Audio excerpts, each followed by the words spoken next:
بسم اللہ الرحمن الرحیم، شروع اللہ کے نام سے جو بڑا مہربان اور نہایت رحم والا ہے۔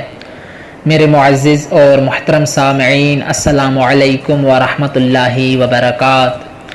حضرت محمد مصطفیٰ صلی اللہ علیہ وآلہ وسلم نے فرمایا کہ اللہ تعالیٰ 3 قسم کی عورتوں کو عذاب قبر سے محفوظ رکھے گا، اور ان 3 عورتوں کو جناب سیدہ فاطمہ زہرا سلام اللہ علیہا کے ساتھ محشور فرمائے گا۔ پہلی عورت جو تنگ دستی کے وقت صبر کرے اور اپنے شوہر سے علیحدہ نہ ہو تو اللہ تعالیٰ اس کو عذاب قبر سے محفوظ رکھے گا، اور جناب سیدہ فاطمہ زہرا سلام اللہ علیہا کے ساتھ محشور فرمائے گا۔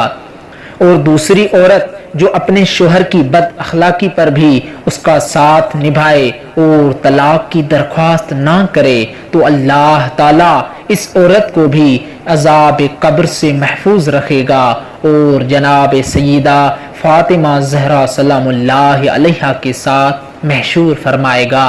اور تیسری عورت جو اپنے شوہر کو حیثیت نہ ہونے پر اس کو حق مہر بخش دے تو اللہ تعالیٰ اس عورت کو عذاب قبر سے محفوظ رکھے گا، اور جناب سیدہ فاطمہ زہرا سلام اللہ علیہا کے ساتھ محشور فرمائے گا۔ امید ہے کہ آپ دوستوں کو ویڈیو پسند آئی ہوگی، اور آپ دوستوں سے گزارش ہے کہ اس چینل کو سبسکرائب کریں تاکہ روزمرہ کی آنے والی اسلامی ویڈیو کی اطلاع آپ تک بر وقت پہنچ سکے۔ والسلام علیکم ورحمۃ اللہ وبرکاتہ۔